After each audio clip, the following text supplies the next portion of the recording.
to work session of the King George County Service This Authority Board of conference will now Directors. be Uh, recorded. I'll handle the invocation, and Mr. Miller, if you'll do the Pledge of Allegiance. Stand as you're able. Lord, we ask that you watch over this gathering and that you provide us the wisdom and guidance to make the best decisions we can in regards to the service authority, our customers, and the residents of the county itself. We ask this in your name. Amen.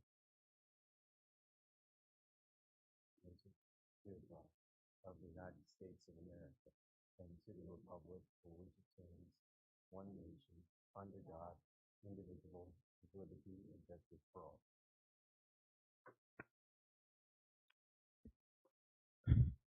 All right. Since we do have a lot of people here, we do have public comment. Um, as as in a regular meeting, is I assume it's limited to 3 minutes per person. If you wish to make a comment, we do have uh, a couple microphones available if anybody wants to.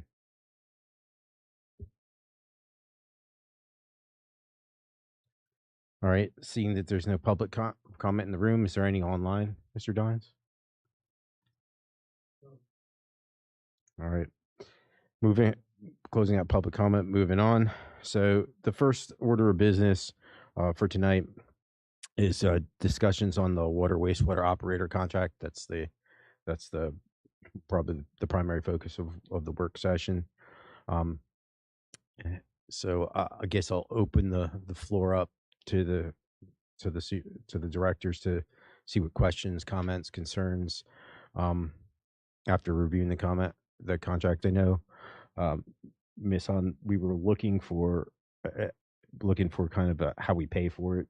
I know if the audit, I know the audit was just recently completed. So, oh, it has not been completed. Okay.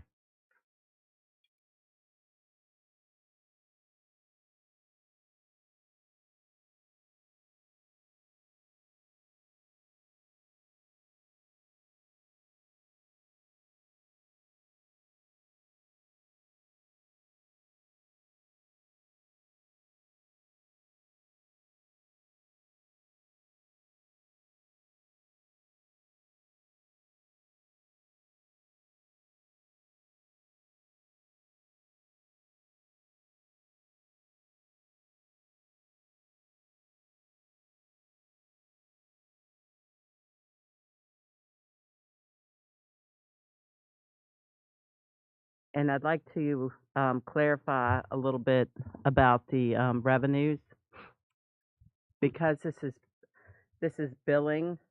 Um, Revenues for the service authority get captured at the time the bill is generated, and when we do budget, we do calculations and figure that the revenues would be about 98% of the calculations because we may not collect all of the funds. And so you credit revenue and you debit your accounts receivable. And then when the money comes in, you or you debit, debit revenue, credit your accounts receivable, you debit your account receivable when the funds come in, and credit cash. And so therefore, these are just preliminary numbers. These are based off of what was what came in or what the bills were. And until the audit is complete, those revenue numbers will not be accurate. That won't be the actual fund balance. I also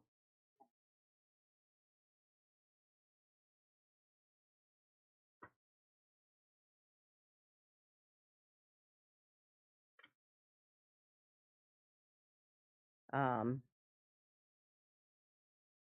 and again, because the audit is not complete, this form that's going around is the fund balance that was at the beginning of the fiscal year.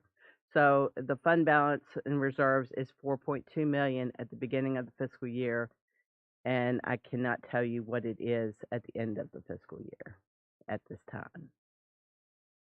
Could you explain the reason for the problems with the not the problems, but the delay, and it had to do with the tax situation. Well, part of with the delay was county. the GASB, also the taxes. Some posting situations that happened with the taxes being the bills went out late and being posted to June instead of July, instead of posting them in July and accruing them back to last fiscal year. And the auditors are still working through that.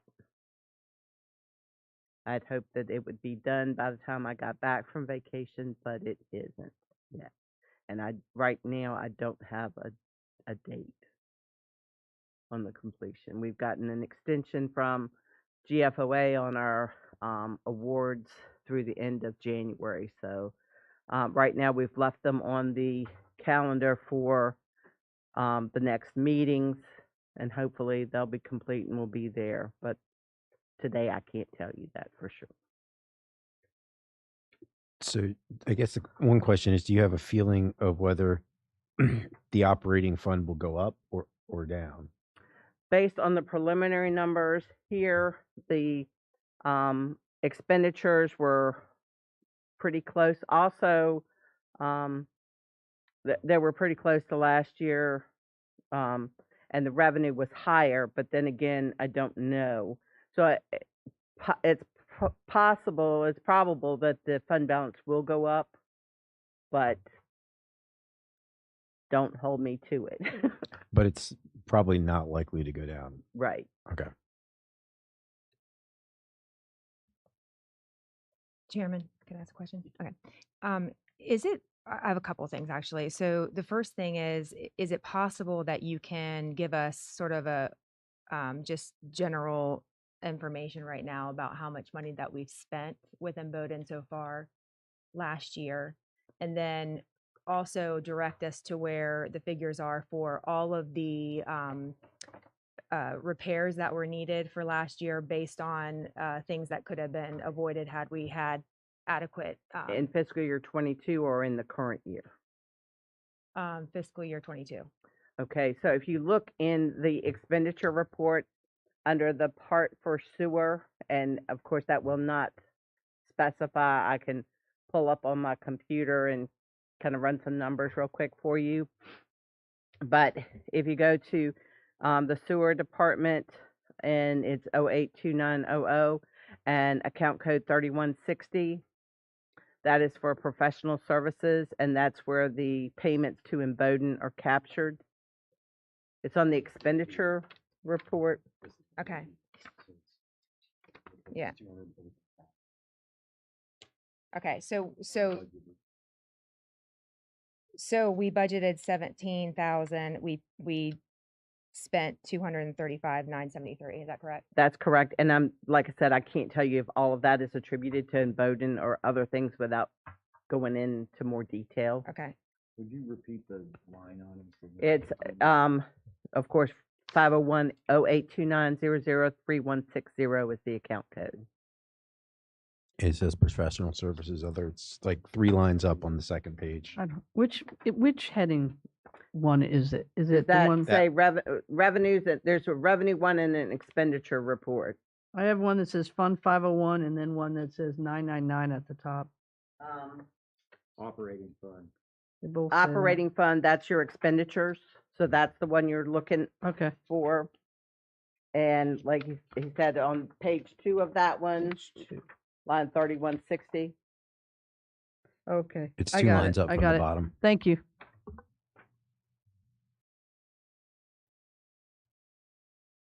Chairman, I have a question. So when we have the instances that happen, like when we had the instances that happened at Dahlgren and we had the problems at Perkins Corner, due to some of the personnel just not knowing how to operate the equipment, et cetera, where would those extra fees that we've had to pay fall in here? The extra fees that we pay to Bowdoin, Not or in Bowdoin, but just in general, like we've had to hire contractors to haul sludge, for example. they probably are under, well, 3310.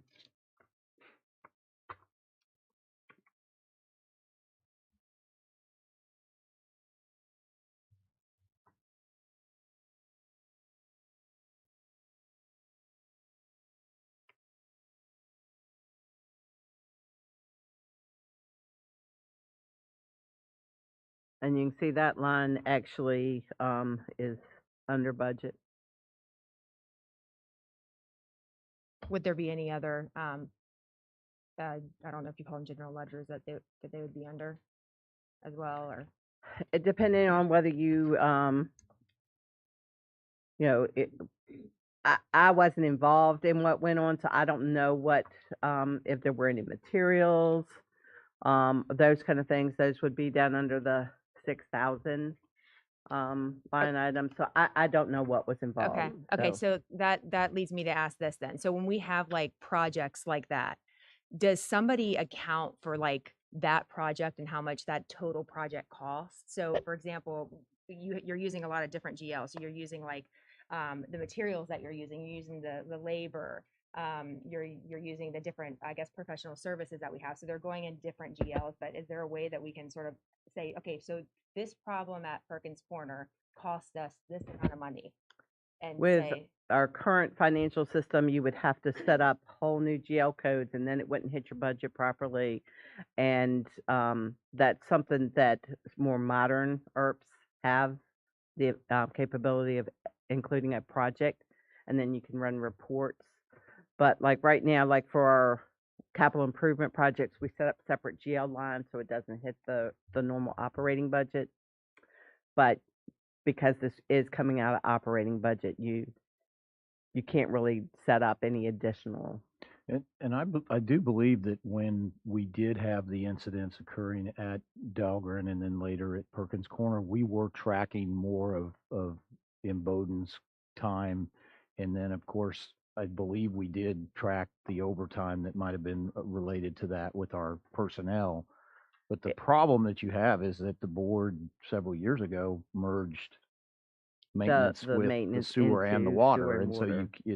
so pulling that out is a pretty cumbersome process. And pretty much with maintenance, the bad thing with merging that into sewer and water, they're split 50-50. So even if they're spending more time on sewer, the funds are being split with water as well.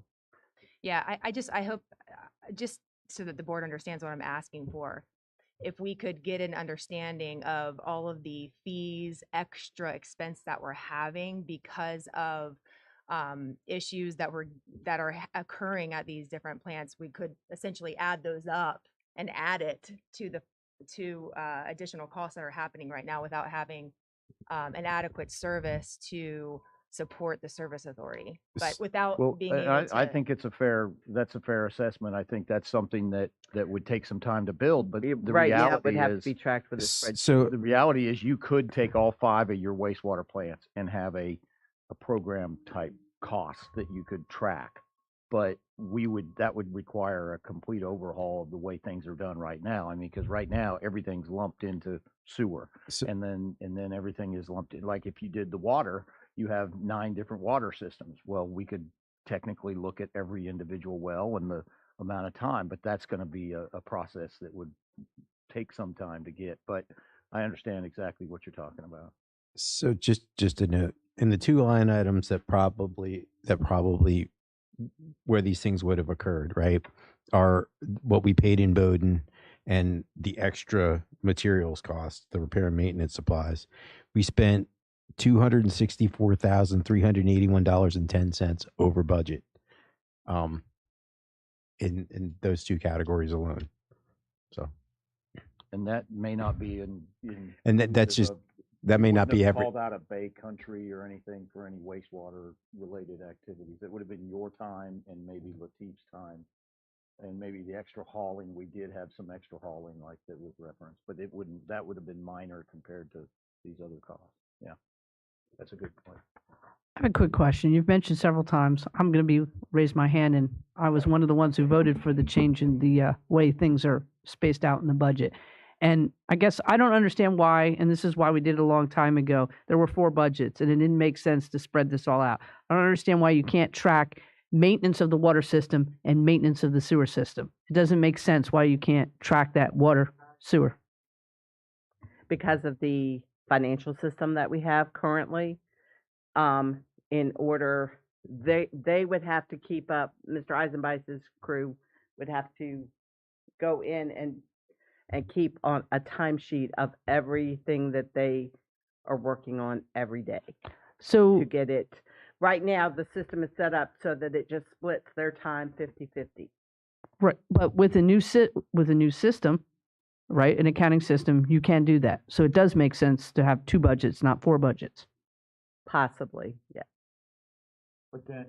But I would But say, still, you're still going to have the same record keeping and the same entry on timesheets. Even though they'll be electronic, you'll still need to track manually throughout the day.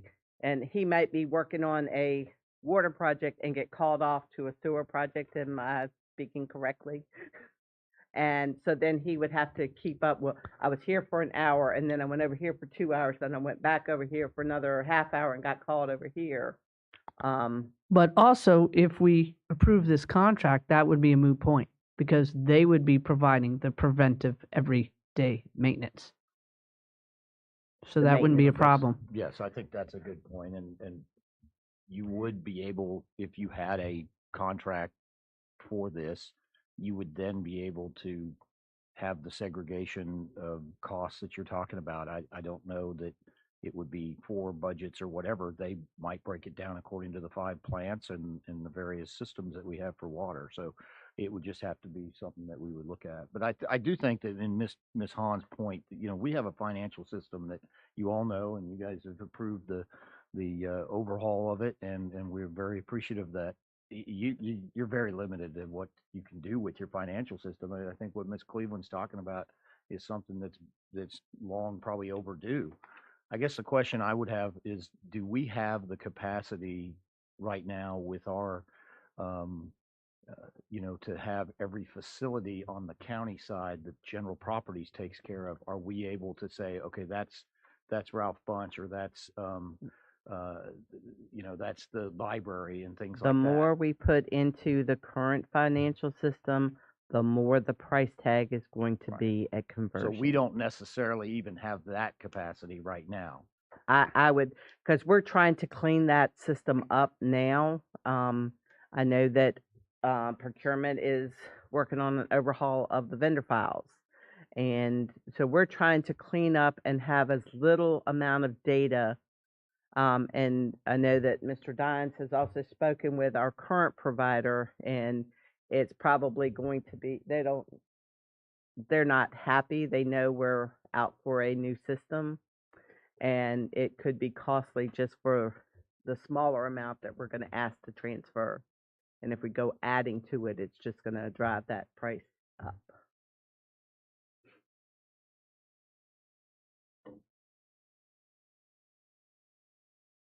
Sorry, I'm running some quick numbers, but you can kind of see what all the sort of the problems have caused just in a couple different categories. So we paid in Bowdoin about almost $200,000 for all the corrective issues that they helped with. It looks like it looks like we're like $73,000 over on some of the uh, the other stuff, and then we have an overtime overage of about $62,000. So all in that the whatever you want to call them, the snafus associated with the plants look like they cost $327,000, give or take, in total to correct. Now we're under budget in certain things, so like the water's almost dead on budget with personnel. Our wages are a little bit under budget, our regular wages. So there's a little bit of a wash there, but you're looking at probably $200,000, $250,000 or so, is what the overages are for the issues associated with like the Dahlgren and whatnot.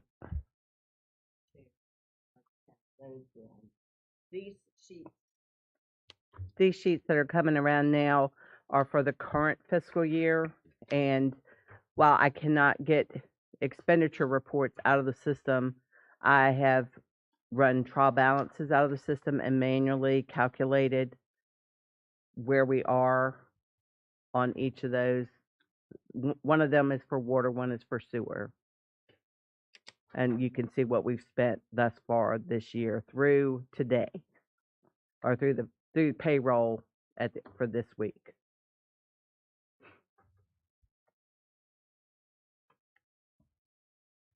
And it does not include any bills that are getting paid this week. And I don't know how many, or Service Authority, I know she has a large stack that's going through this week. So we're actually already in the negative on overtime hours for the SORTH again. And you should notice too that you probably have more of regular labor, 1,100, because of the turnovers that we've had, and so there's been more overtime to cover those shifts. The regular hours is close to it looks like we've used 50. According to this, we have 55% or something left. You have 58% remaining, and we're 7 months in, Yeah, that's roughly half of it. Yeah, so 6.5. So we're close to target on the regular hours. Yes, But we're already it's a little under. It's a little under, but we're already way over on overtime. Overtime. Yeah. So I know we're talking about how to fund it, but are we willing to go into the full discussion of the maintenance, because this all everything flows together? Yeah. The only thing, if we want to discuss, and we can do it, is if we need to do terms for the contract, we'll have to pull a closed session for the terms for the Imboden contract, which we can do. We have that available if we need it. But if we're just talking generalities and whatnot, we can discuss all that. Basically how to pay for, what maintenance, getting clarification on maintenance, things like that. Because I know we had a previous conversation about the maintenance, and I guess I asked Ms. Lackey, how detailed can we get? Because it's a contract that's not out yet, to ask the maintenance questions. And I'm talking about preventive maintenance, and I coined the term the infrastructure maintenance. You have your preventive everyday maintenance, and then maintenance of the system overall. I know that in the contracts or in the proposals, only small preventative maintenance, I think, would be included, like changing out bulbs, changing filters, that kind of thing. But the majority of the maintenance remains with the Service Authority. And that's where I have an issue with. So does that have to be closed session? I mean, I think it should all be in the open, but I don't know what the legal bound is, because you have different people that are competing for the bid with the legal. Yes, so the request for qualifications specified that limited level of maintenance, so all the offers are similarly situated. So that's something that you feel free to discuss in public as you wish. Okay. So a general. See, to me and I'm going to be honest, very upfront, for years we haven't been doing it right. And this is a way to make an attempt to do it right.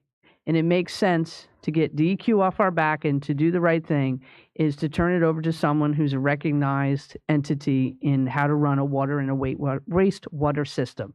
So they should be doing all the preventive maintenance and the normal everyday maintenance, not just a very limited, that should be their scope. And the what I call the infrastructure maintenance, with like the big pipelines and that should be paid for by the Service Authority, or however we figure that out. But there needs to be more to the maintenance than just the little change of bulb. It seems to me, to operate it correctly, those that know what they're doing and have the skill set, and DEQ likes that portion of someone who's very trained in it to be doing that for us and bringing our employees up to speed and giving them the training that they need to succeed, is to have them do a little bit more of that maintenance than we do it. So I just want to throw that out to my colleagues, because this is the time to really have a discussion to do the right thing. Yeah. So I did talk to Mr. Miller about this, and I'd like to start separating the term maintenance. We throw that around like, I don't like it. Only that my example to Mr. Miller was, if you own a car, there's routine scheduled maintenance that most people can do themselves. So if you wanted to, you could change the oil. It's pretty easy. You can rotate the tires. There's a lot of little things to keep your car running that you could, if you want to do it home, do yourself. And if you and then there's, okay, I threw a piston, that's a major repair. I'm gonna have to take it to a mechanic who knows what they're doing, so I think uh, I think there's a, just terminology wise, the routine preventative maintenance is, I think, something I'd like to see in Bowden doing.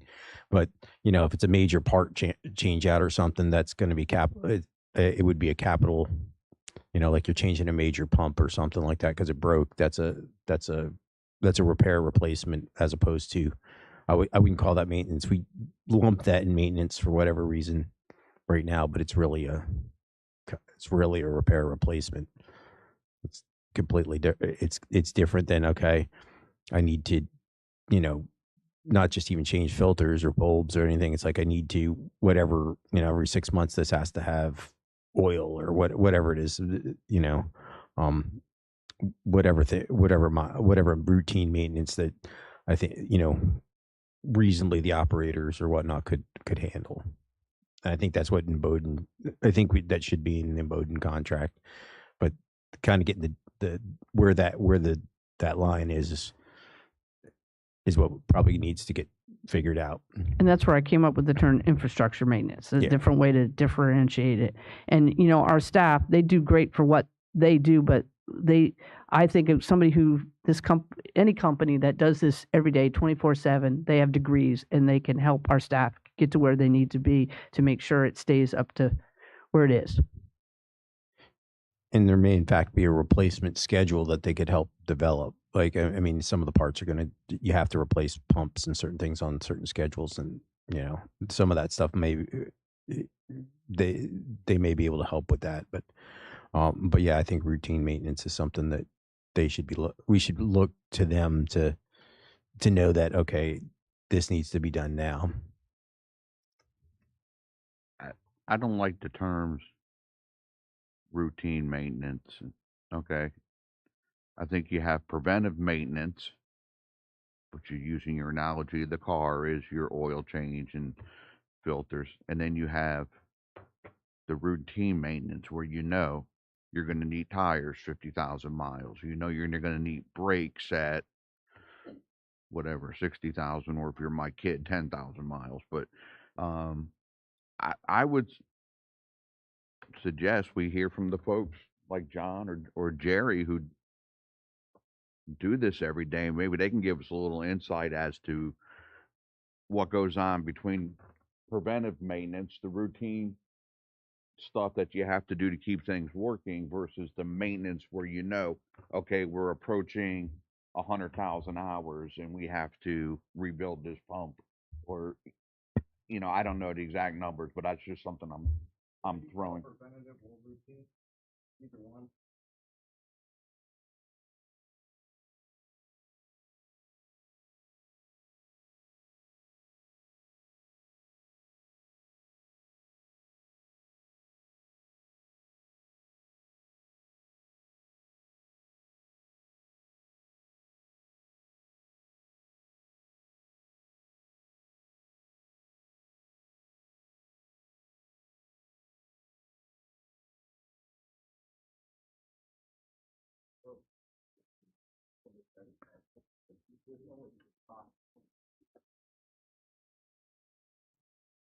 Chairman.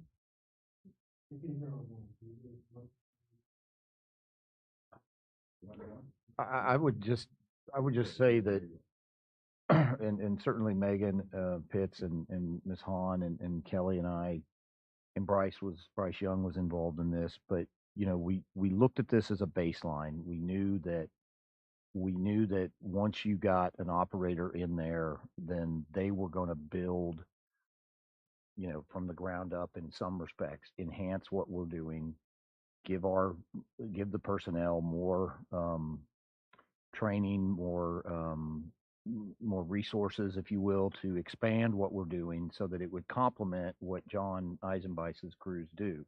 It was never, I don't think that when we looked at this, if we I personally believe that both proposals that we got were very much um, focused on the idea that they wanted to do this in an affordable way because they knew that there is a large gap between what we currently pay our employees and what they were going to offer. And so therefore there was an attempt to try to keep this thing as efficient and as lean as we could get. Both proposals were committing to a period of time. And so it wasn't that we didn't we ignored the maintenance or we didn't want to include it. It was to make this thing palatable and sellable to you all. And so that's where we are. I agree with you that, maybe the thing that needs to be done is you get your operator in here and you give them so many months to start putting together a maintenance plan that deals with that combines what John does and his crews with the regular routine preventative maintenance that they're supposed to be doing.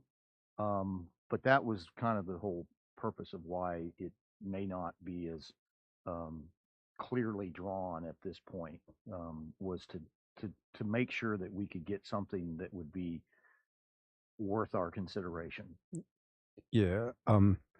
But so sort of to that point though, if that's sort of kind of the plan, it's something maybe we should have, and that would probably be maybe a contract term or something, but it's something that should be built in that, okay, part of your scope of work would be that maintenance schedule, it's like when I review contracts for, whatever, it says you owe us a safety plan in 4 weeks or whatever it is when you get on a job, or you owe us this in so many weeks. It's built out. Not saying that they would be covering it, but if that's the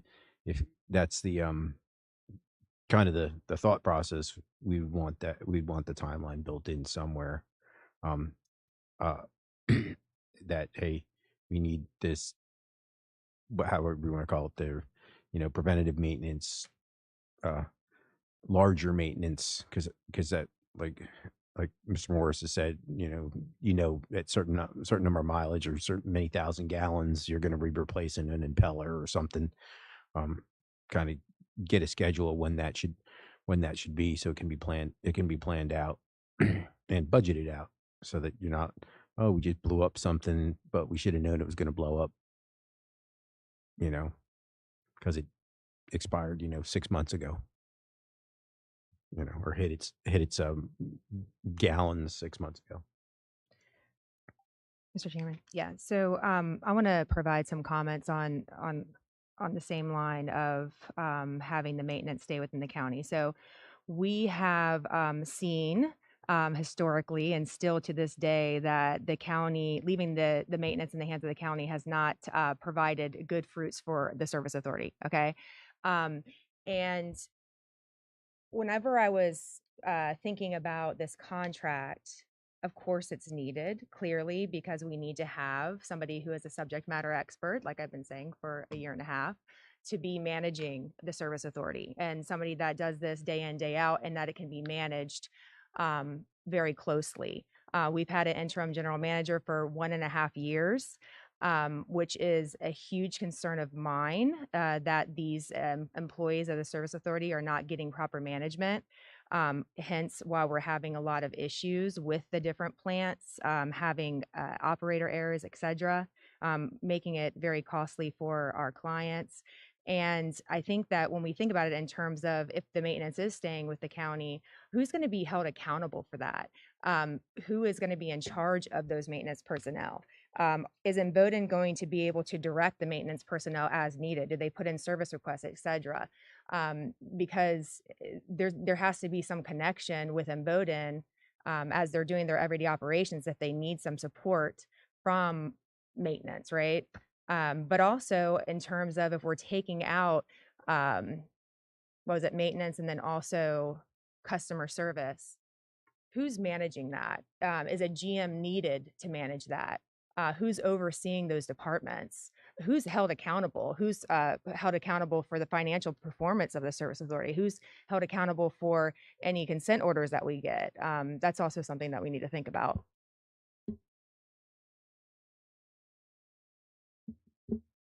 I'll jump off of that.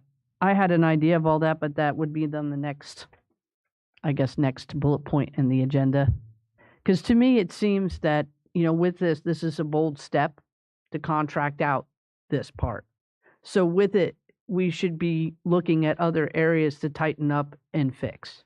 Because if we go back to the original charter, it wasn't done right on April 21st, 1992. So we need to, look at changing, adapting, reframing, whatever we need to do. And I'm not talking about making a public utility. There are ways that you can change everything and maybe save some cost savings by eliminating the general manager. Yeah, so there's a lot of ways you could skin this cat, and I'm still of the opinion that it should actually probably turn into a utility. So I'll just say that. The long story short here is if you put this under a program manager in Bowden, whoever it was, and it's managed by them, the day-to-day operations, and I believe they're responsible for for DEQ problems, whatnot. That's part of that's in the contract if they cause it.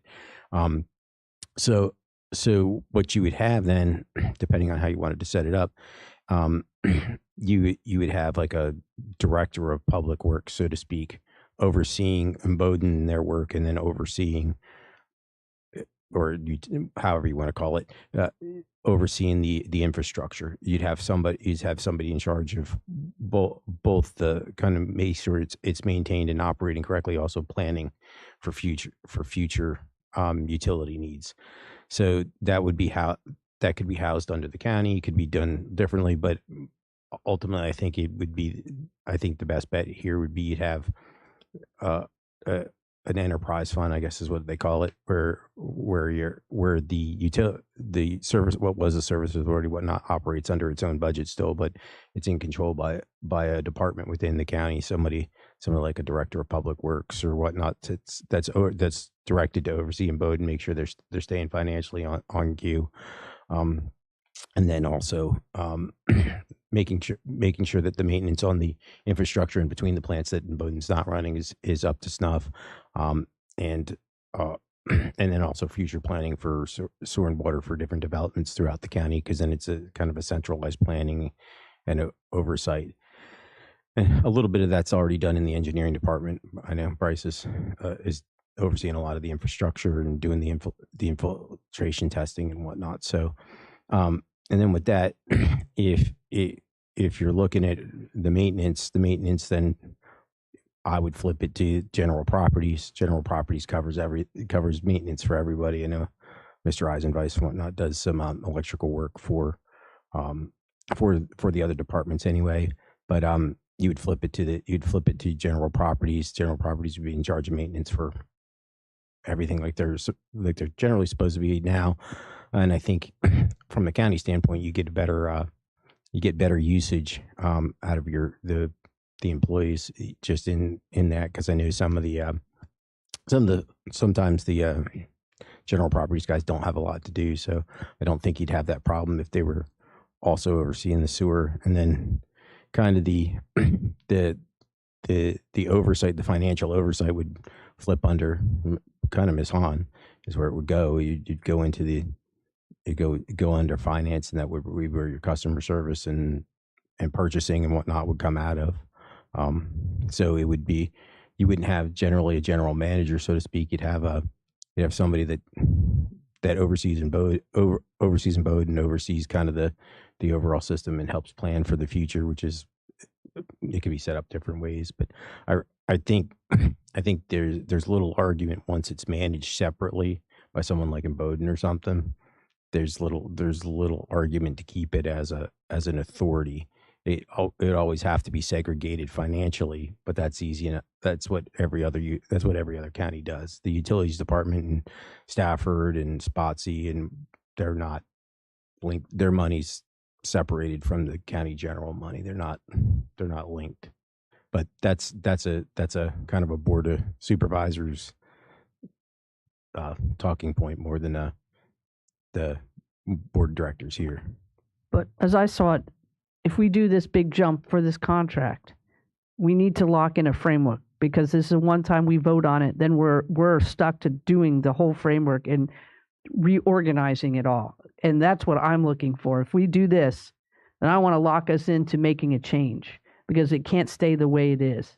And jumping on your point, a lot of the citizens don't realize, and I'm being one of that is not on the services authority. So there are a lot of citizens out there that say, I don't want to pay for all of this because I don't get water and sewer. I have a well. But I don't think the citizens realize that the service authority uses the HR from the county. They get their roads plowed. They get other services that the county gives at no cost to the services authority already, which is your tax dollars. So in some respects, it's a way to ensure that your tax dollars are being spent properly. But they don't realize there's a share of services right now. But I do know, Mr. Miller, correct, because of the grants we've already received, that it can't be a county utility at this moment. Yeah, I don't think that the DEQ or the Virginia Department of Health would want us to, reorganize and proclaim that. Now, could you make managerial changes and move some people around? That would be fine.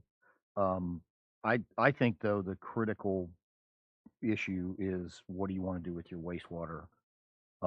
And so taking the direction that the board gave us to explore this, that's what we did. I think that the reorganization, or if you want to call it that, or the restructuring, how it becomes how it functioned, that's a conversation perhaps for later. I understand and I respect that if you make this leap, then you're going to go down this other path, and you need to probably address that and have a plan. I do say this, and I can't undersell this. You're being looked at. Every one of those employees that work in the wastewater department, Mr. Goldman and his water crews, they know that folks from the state of Virginia Department of Environmental Quality, the state Virginia Department of Health, they're watching. They want to know what's going to happen, and they do want to see that the service authority is taking it seriously about the future of especially the water. Excuse me, the wastewater, and what are we going to do? And then so if we're going to move down that path, I think that we need to focus on that, and then very shortly, very right behind it, you start talking about what the system's going to look like, and where we can move activities around, and how it would how it would work with the county overall. But this is critical, and I think we've talked about it. Miss Lackey and I have talked about it, that there is an expectation, I think, on the part of the Virginia Department of Environmental Quality, that either you're going to do this contract to have a professional come in on, this is on just speaking of the wastewater, you're going to have them be professionalized, or you're going to commit a heck of a lot of money to bring the staff salaries up, to get their training up, and to hire a Class 1 operator. That is a non-starter. There's no negotiation on that. We've got to hire a Class 1 operator. We have been advertising ever since I got here, ever since I was asked to take this role on as interim general manager. We have been advertising for a Class 1 operator. We can't get a Class 1 operator. We have a gentleman by the name of Michael Whitman, who's doing a great job. Michael Whitman went to go take a test to get his Class 1 operator status. The testing site closed for repairs. No one tells him anything. So there's a real issue here. And I think in Bowdoin, who has been serving as your operator in charge, they're continuing to do this. They have tried, and I think they've worked very effectively with us. But at the end of the day, they're county employees. They're not their employees. And I think that's why I believe both Ms. Bender and Mr. Parker had said, let's look at this. And so that's where we are. But I do think that we need to move on this item one way or the other. I mean, if the board is not of the opinion that you want to do it, then we'll back up and we'll start the process of looking at how to inject some resources into the existing personnel, to get them trained, to get them the resources they need, and to get a Class 1 operator, because I don't think that there's a lot of room for negotiation on that one with DEQ. So that's what we've been trying to push for this, and I know it's been a frustrating, long process, and but that's why we were tasked with this charge, and it has taken a long time because the nature of the contract or the proposal changed, the nature of the terms, and you couldn't just get somebody and then um, say, okay, we're going to negotiate. That would have changed the terms, and so therefore we had to reissue it. There's a lot of things that go into this, and I don't know if Ms. Lackey wants to add anything about the urgencies of things that we've had conversations about, but it is a pretty serious matter. Mr. Chairman. So I want to add some comments on that because I do understand the urgency and I am taking this very seriously. And I do know that DEQ is breathing down our backs and needs us to take action. But I do recall that last year in our budget sessions, we were all on this board very clear that we wanted to be very transparent to the customers of the service authority as to how we were going to proceed with a contract and how those terms were going to look. That was 1 year ago. I have also been very vocal in saying that the structure needed to be looked at as this entire board. And I don't think that just because we're in a situation where we're put into a corner, we should be told we have to approve this contract when we know that structure needs to be fixed.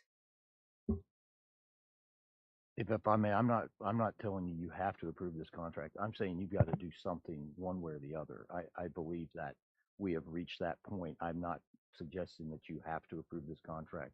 I'm suggesting that you have to consider it, and if you're not going to do it, then let's move on and let's go down with another alternative. And I certainly understand your thoughts about the reorganization, but I work for 5 board of directors, and I have take their direction just as I would take the direction of if it was in another way. And so I'm just doing what was told to me back in the fall. Let's focus on getting this contract done, and then we'll move to the next step. And that was where we are. But we also stated that we wanted to be transparent in all the different options. And I want to just be clear that I do believe that we need to have somebody running the service authority. It is very clear that we need that, okay? But I also think that there could be a substantial amount of cost savings if we took the time to figure that out, and therefore would not be passing those costs on to our clients. I can say that looking at these financials, likely if Davenport were to review our financials, our rates are going to increase. Okay. We are like the 3rd highest in Virginia right now. My water bill was like $700 last month. It's insane. And we cannot continue to pass those costs on to our clients. So I just need to make sure that we are being very transparent and that our clients understand the options that we have, just like we said in the budget session. So, in this, you can anybody can correct me if I'm wrong, but looking at the financials, the way it looks is in Bowdoin is the cheapest way to go, and that's because if we don't have somebody coming in professionally who can split a lot of the professional time over different organizations, because they're not going to have somebody on staff all the time here. They're going to split between different counties that they do work for. So that person's not fully on staff here. You're looking at we've got to hire a full-time general manager at well over $100,000 a year for that. You're going to have to get a Class 1 operator, and you're going to pay through the nose for that. You're going to pay. You will be paying the highest rate for a Class 1 operator in all of Virginia, because you're going to have to pay. You're going to have to buy somebody from somebody else. Is what you're going to do. You're just going to steal them. That's the only way to go with Class 1 operators. So it's going to be you're going to be paying premium, and even general manager. You're going to be paying a premium for them. You're going to be paying a premium for the Class 1 operator, and then salary readjustments, training. I think we're $170,000 gap. Is that right? Right now, in what we'd like to be, and what Bowdoin's proposing, and that gets we blew through that amount just with issues. Yeah, Mr. Chair, if we want to talk about specific numbers of of the gap, I would suggest that we reserve that for closed session, just because we're still in the negotiation process. So we won't talk specifics, but I think the gaps we're looking at, even at the end of the day, are we couldn't cover the gap that Imboden's gonna with all the money we're gonna have to put into getting the service authority where it needs to be. If it, I think Imboden is going to be the cheaper route. That's just my But are gut we feeling. now back just to wastewater? Because the last couple of meetings, we've talked about water too. No, they're running. That's running both. That's the all in, all in when they're running both of them. Water's simpler to run, has far fewer problems than obviously the sewer plants do. That's where you're getting all our fines and whatnot from DEQ is the sewage plants. Well, I have some specific questions on the contract because there are some, I have written down some notes.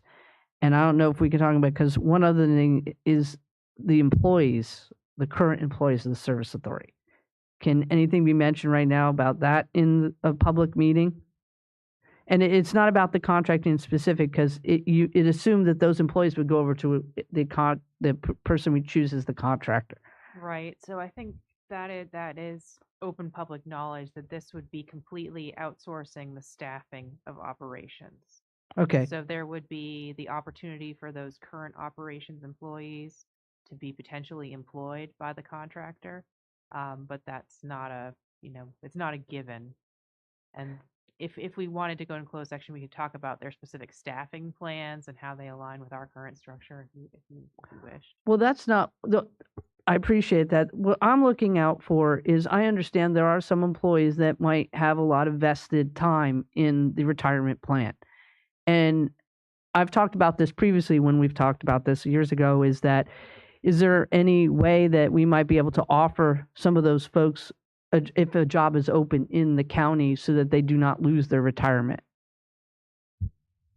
Yeah, I will tell you this, if the direction is that board approves a contract for water and wastewater to be run by a private contractor, we're going to do everything we can to keep the people that we have. I mean, that want to stay here.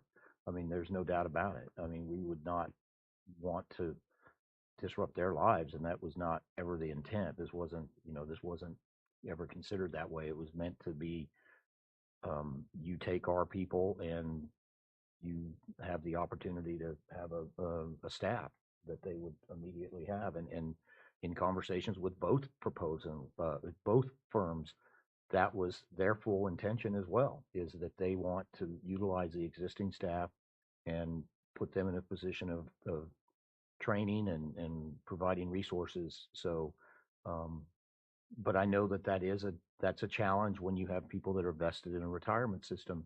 Where do they go? And so we would definitely, I think, Mr. Messler and I have had that conversation about, what kind of a transition and how would you find ways to keep the employees that didn't want to go on that path. Because that's very important to me, because I mean, many times I was in the school system before this, and they talk about how important it is to keep those benefits, especially those employees that have a big vested interest in. Now they're going to go to another company, have to start over again. So that's one thing that would be an importance to me, is to make sure we take care of our employees.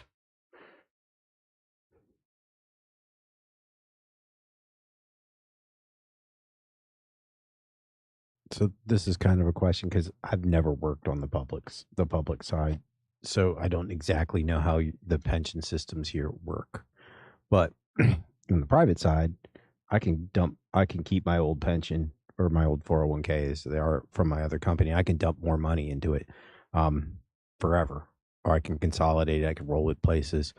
So my question kind of is, are you allowed to still do that? Are you allowed to dump money into the? So in the public sector, you have the Virginia retirement system. Now there are 3 different plans. There's Plan 1, Plan 2, and hybrid. And what Ms. Bender was referring to is that we have some individuals who are in Plan 1. Now, if they can choose a couple of different options. One, once you're vested after 5 years, if you go to a private employer, you can leave your money in there so that you still collect money at retirement age. You can't dump anything else in it. Um, the or you can take a refund, and at that point you can get refunded not just what you put into it, but what the county has put in as well. Plan 2 is a little bit different. It's similar to Plan 1. The same thing. You can, if you're vested in it, you can leave it or you can take a refund. The hybrid, everything doesn't go in to the what we call the defined benefit, which is what Plans 1 and Plan 2 have. They get partial defined benefit. The other is a deferred compensation type plan, but they can only put in while they're employed. They can't add anything to it. And a hybrid employee who has which is, as we age our workforce out, eventually all staff will be hybrid members. But in order to, if you leave covered service and you're not vested, you only get what you put in, not what the county put in. And so we do have a lot of hybrid, I believe, in the service authority.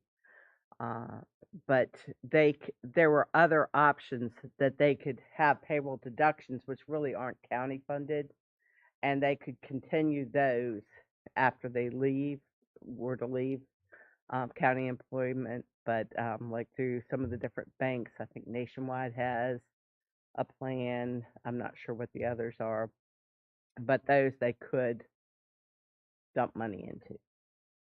Does that answer? Yeah, that answers it.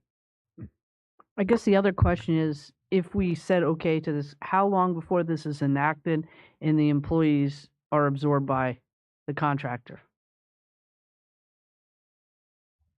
I don't know if that's a item that can be discussed right here, but I know that there is a transition period. I know, um, Right. I think we can discuss that in somewhat general ways. Is that the current most highly ranked offeror had requested a transition period of, I believe, at least 1 month, likely slightly longer, in order to implement onboarding into their employee system, and all those things. So it would not take immediate effect. There's obviously a few negotiation points that would need to be finalized, and then probably at least a month for the transitioning of the employees and operations to be fully privatized. and I would add that I believe that what that was a lot about was helping us out with our relationship with DEQ and giving DEQ some degree of solidification that this is what now is happening, and to try to get in and start addressing those things. That was why they committed to that kind of time frame. But again, the board could set up a time frame that if you approve a contract, you could then set up in motion some kind of a transition period that would be based on how you would have people outsource and all that kind of stuff. So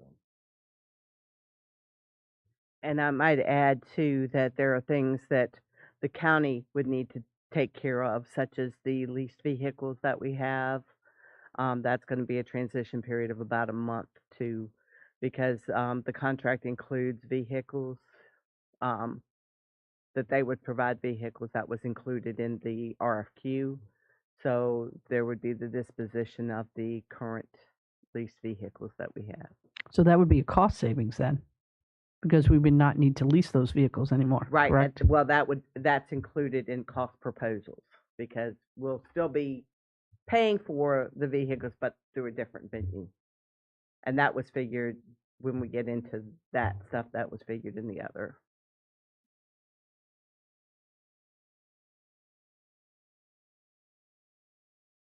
Mr. Chairman, I have another question. It's not related to this though. So, um, we actually discussed this, and I don't think that we brought this up yet. Um, the contract is a little bit vague as it relates to the DEQ violations that could happen and who is in charge of those financially. So if in Bowdoin was the operator in charge and there was a DEQ violation on one of the plants, who would pay the fine for that? So they would have indemnification and insurance requirements. Everything would be fact specific, but if it boiled down to operator error, then that would be something that they would ultimately be responsible for. What if it boiled down to like the mechanics of a machine there?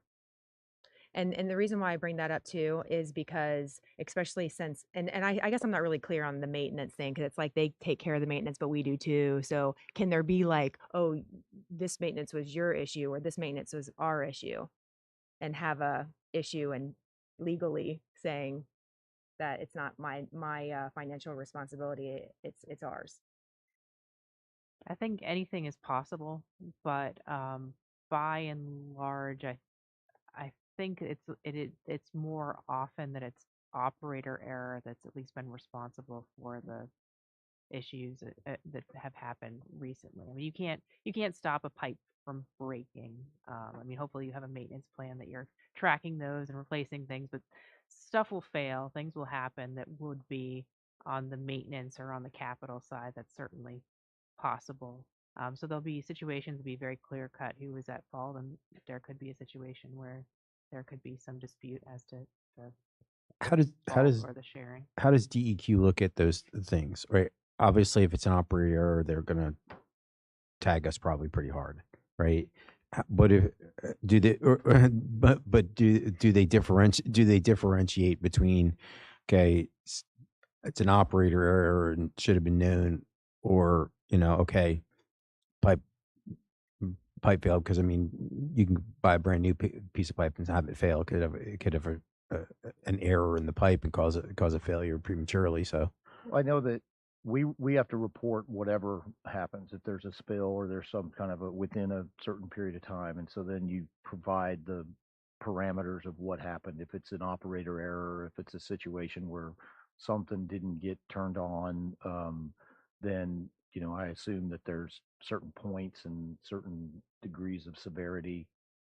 If if a rotor goes out and then we don't do something about it, that's operator error eventually, because that means that we just didn't do anything about it.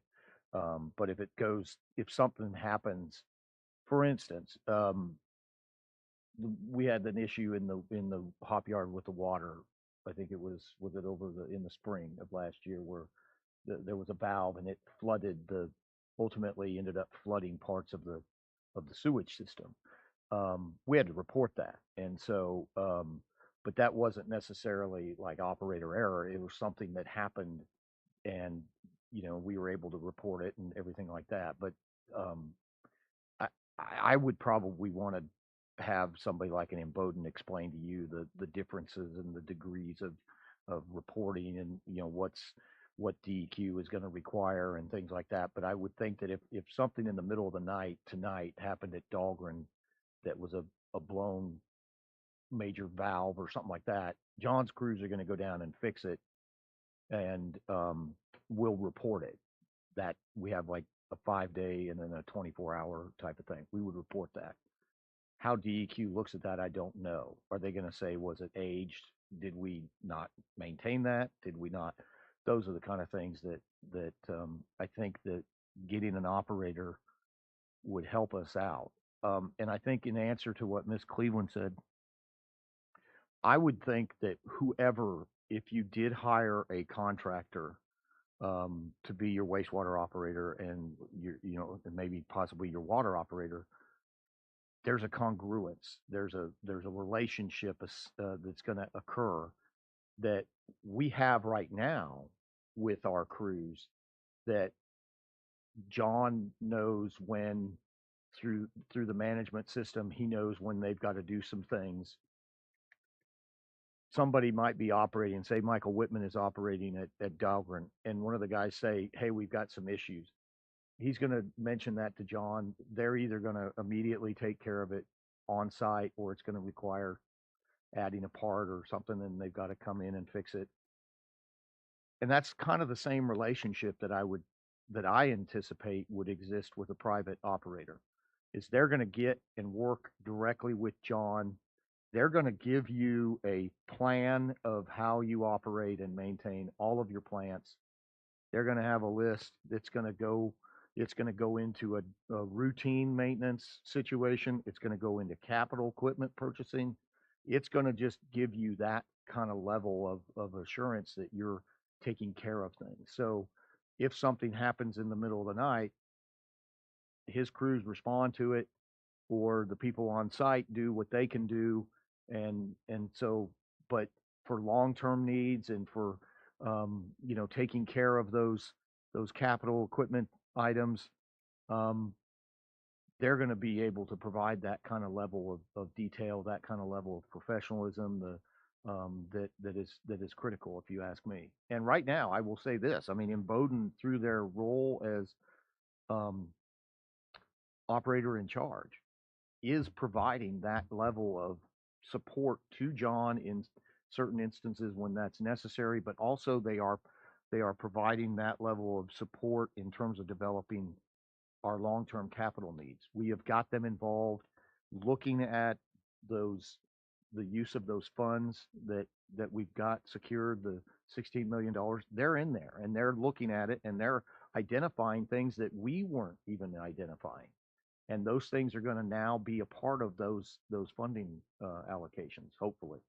But that's where that relationship would exist, and I think it would be I don't, and I'm not talking just about in Bowden. I mean, if you had another contractor, we would expect the same thing of them.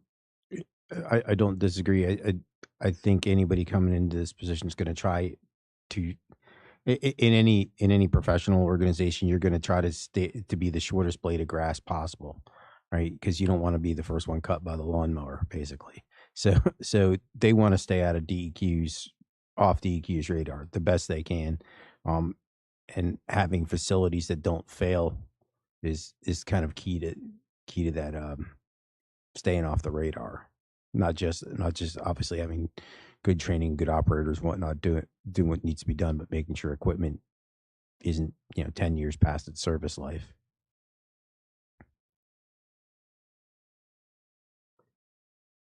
And I know that when you're ultimately, if you're ready, I know that this is not the night that you're going to do this, but because we do have it scheduled for the 17th, and you can decide to move that if you would like to. But ultimately, when you are ready, I know that Imboden, who is, they're willing to come and talk to you about all of these things, and they're willing to have these kind of discussions. And I realize that to a degree, um, you certainly can't make commitments to them because you haven't awarded it. But I do think that they also have, as the other proposal does too, there are references that and current contracts that they have, if you're interested, that you can learn about what they're doing for these other jurisdictions. So, they're not coming obviously out of the blue. There was a reason that Mr. Weekly had recommended to the board that you bring in Imboden as the operator in charge at the time when he was leaving. He has, obviously, there was familiarity with them. They are known, and as is the other company too. I'm not trying to, degrade anybody, but I just am telling you that we can provide all that information, and it might be useful to have that kind of a conversation with them about all of these things that you're raising tonight. Mr. Chairman. I just want to go back to the comment of, I don't think that really the issue is Imboden too much as it is the structure and we need to get our house cleaned up a little bit on the structure before we were to be offering a large contract like this that is going to be costing our clients a lot more money than what they're paying right now.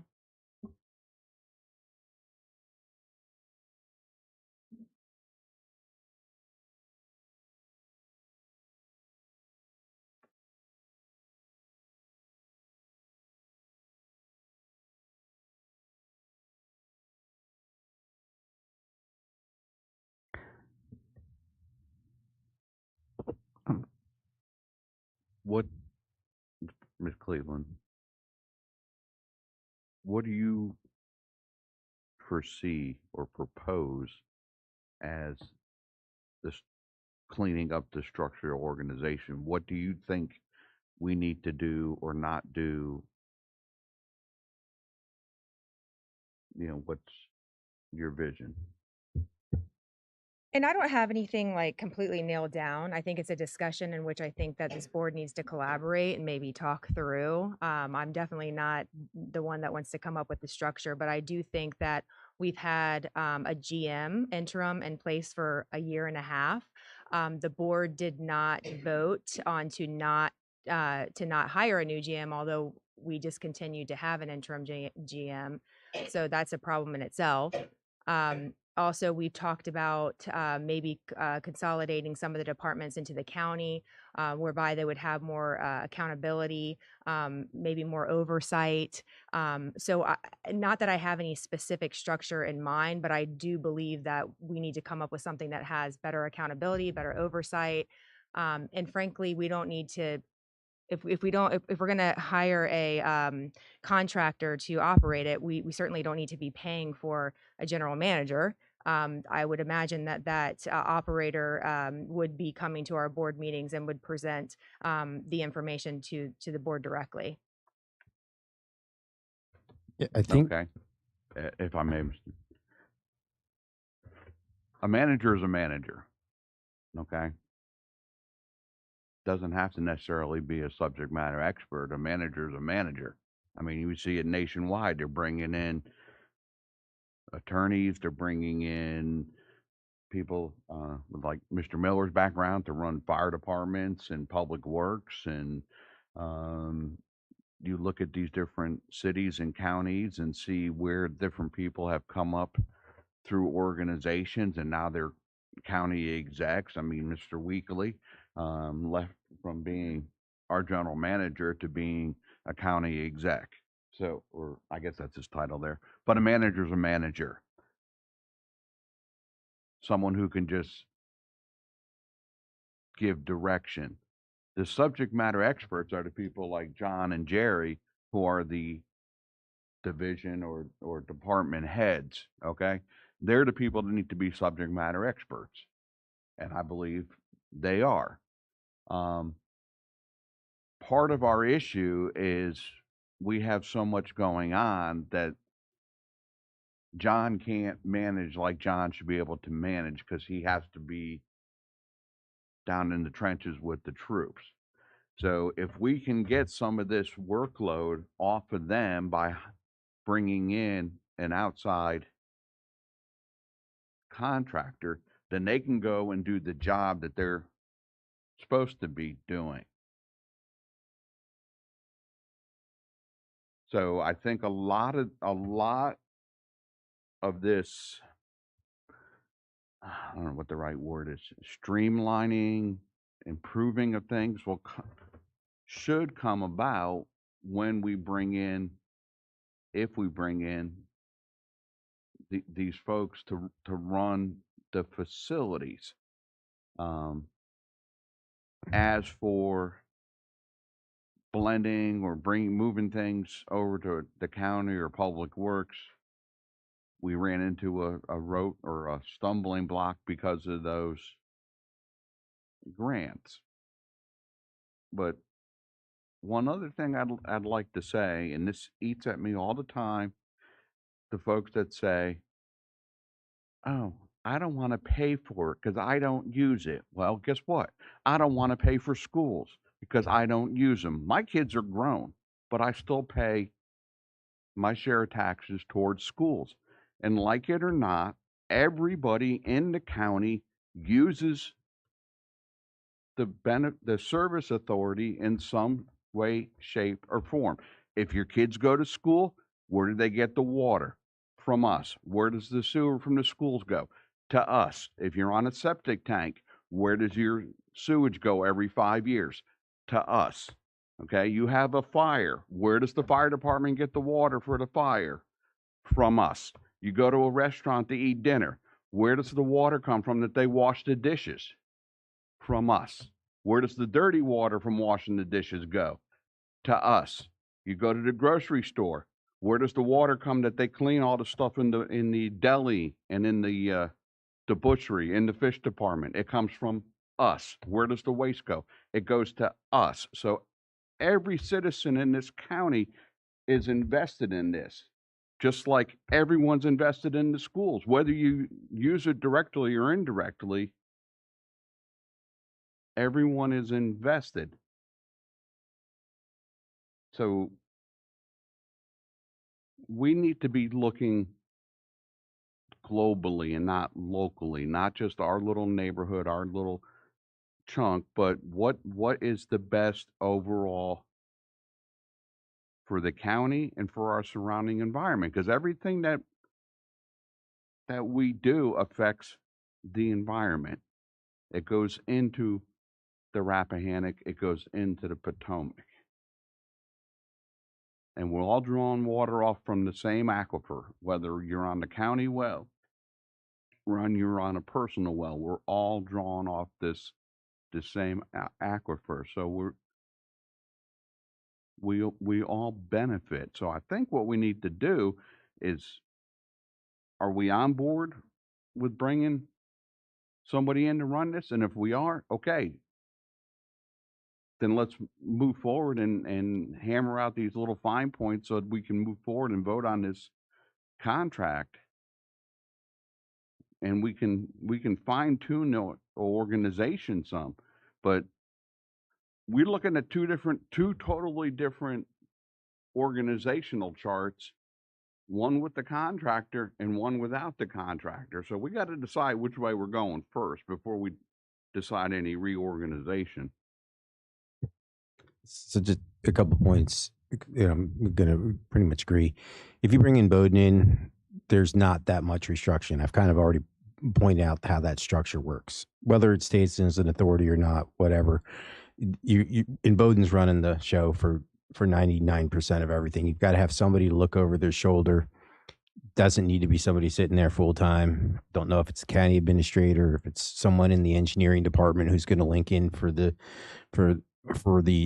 outside utilities, but it's a much smaller department in that you're looking at the maintenance and oversight of the connecting features, which don't break as often as seems like our sewer plants do. Some of the pump stations, whatnot, that need to be maintained, but it's all external stuff. It's that group. So the stuff that's given us the big trouble, the wastewater plant operations, and not so much the water plant, but all that, the operational function of the actual plants producing, all the personnel, all those different departments are sucked up by Bowdoin. The only thing you have left is a maintenance division. We can argue different ways to put maintenance out, and we can argue kind of who's overseeing it besides on a day-to-day basis, because obviously the board of directors is not going to overseeing Bowdoin on a day-to-day basis. We all have real jobs outside of kind of the volunteer work of being on the board of directors here. So how that works, I don't know. We can argue a couple different ways, but that's right now. If we put Bowdoin in place and Mr. Miller was still looking over it, I think you'd be in a better position than you are currently. You know, it's just because then we have somebody who knows what they're doing, operating stuff and training the personnel properly, as opposed to right now, people are trying to train each other. We don't have all the seniority that you need and experience you need to get the training done. And then I don't disagree with Mr. Morris looking out into the future. If you look at what's happening in other states and whatnot, I'm going to bet dollars to donuts that you're not going to be able to build well and septic in King George or any other county in the Chesapeake Bay watershed area in the very near future. It's going to go away. You're not going to be able to do it. They're going to, except for very, very limited, ultra large lots. You're going to be have to have 10, 20 acre lots to build a well and septic on. They're going to be very spaced, because that's what's happened in a lot of the other Chesapeake Bay watershed areas. I'm guaranteeing it's coming here. That you're just not going to be able to do it anymore. there was a lot of information that just got passed on, but a couple of things that I was just thinking about. Is it responsible for this board to say, oh, well, we know the structure isn't the best. We know that it hasn't worked in the past. We know that it's costing our clients money. Is it responsible for us to say, let's just go ahead and move forward? We know our clients are going to get assessed more money in their monthly bills, but not really understand the financial impact of it. We don't know what the financial impact of it. I could guess that it's going to increase the fees just by my limited knowledge of looking at these financials. I just don't know if that's a responsible thing for us to do. I don't think that I guess they're called constituents that I represent would appreciate me doing that. So the fees are going up either way, right? So this is kind of the weird sticking point that I'm not sure I can drive. I'm driving home, right? We are going to dump a crap ton of money if we want to get out of DEQ's crosshairs, right? You're dumping a crap ton of money in to the service authority to fix it in the current state it's in. You need to pay employees more, right, to get them up to, and we need to hire a whole bunch of people, and we're going to pay premiums for it because there's not that many people in the state. So we're going to dump a ton of money in one way or the other. The question is, do we dump a ton of money in,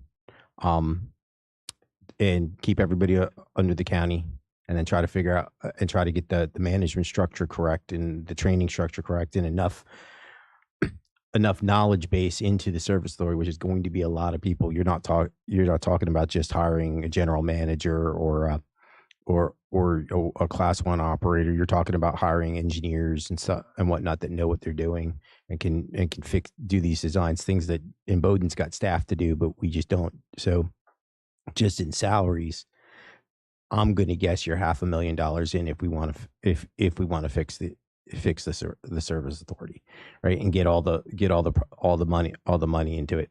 Question is, do we want to do that, or do we want to hire in Bowdoin for what I'm guessing is probably less than that fee, and take the headache out of non experts trying to figure out how to get a sewer system and water system operating properly. And I don't deny anything that you're saying. I think the issue here is we have not been transparent, and we don't know for sure, right? We don't know. None of us board members know. Our clients don't know. And I think that's the point I'm trying to make, because I believe, actually, I don't believe, I know for sure this was a sticky point of me, and I was very vocal of this in our last budget sessions, and saying that we need to make sure that we're very transparent and can spell that out. Does that make sense? Because I understand what you're saying, and I agree. And there is a lot of different options that can be taken. I'm not against this option. That's not the issue that I have. I do think that there is cost savings that we can do. I mean, some of Mr. Morris's comments were about we all use the water in the county, and this is true. Could there be ways that we roll in the maintenance department into the county so that way we can save money there? We're bringing in a contractor. They're going to probably be taking over a lot of that everyday things that the maintenance department and their team is doing right now. That could save us some money. What about the customer service? Can they roll into the county? This is some stuff that we can think about that will ultimately save money. And also another thing too that I want to point out before I pass it back on is you also said something that I think is very important, and that is our fees are going to go up regardless. But you know who does not know that? Our clients don't know that. And that's what I think is important, that we are very clear with our clients and tell them their fees are going to go up. Where's our financial advisor to come and give us a plan for the next 5 years? Because we know for sure, based on the financials, whereby it says right here, $17,000 was allocated for professional services. Well, we paid out $235,973. What is that percentage? I mean, is that correct? The percentage is $1,500 in the negative. I mean, 15%, 1,500% in the negative. 1,500% in the negative. Mr. Chairman, that's part of the problem, though, that this is the alternative.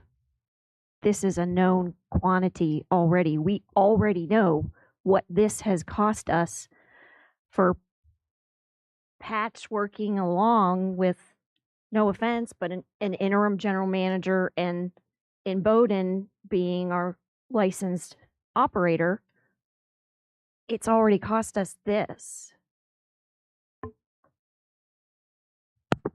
Oops, sorry, I hit that there. For me, who has done the research on the history, and I'm not trying to toot a horn on that, because that's just me being a former journalist. Once I get into something, I really dig into it, and for me, it makes sense, especially the contract. I've said that from the beginning. We need to let an expert do it. They're going to help our employees. They're going to get them on a better path. They're going to help them succeed in life because they're going to give them the tools that we can't give them because we're not subject matter experts in water and sewer. We're just not, nor do we claim to be. Alan, you might be a little bit more than me, but I'm not a subject matter expert. For one of the reasons why I suggested the framework of restructuring is if we're going to do this, I want to make sure we're locked into a vote that we're going to look at everything and we're not just going to say no and pass it on. Because I'll tell you, in the past, we talk a lot, but we don't vote on it and we don't force ourselves to then proceed on and do what needs to be done. So for me, to approve the contract, we need to also lock ourselves into a vote that we're going to discuss and really look at the framework. And I'm going to throw out one thing, because I've mentioned this when I looked at the contract. What I looked at was, is there a way to roll maintenance into the county to that saves that delta in between what it's going to cost us, and also move the customer service in, because we do provide a lot of services already, and more maintenance staff to help our service authority maintenance staff by taking county employees that might have some extra time.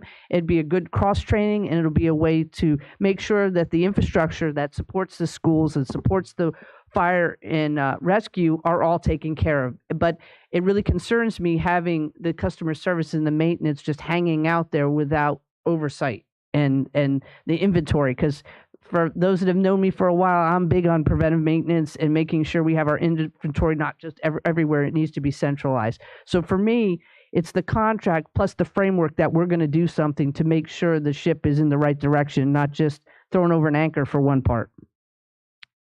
So I here, would you be amenable to this? I think here's what the suggestion is.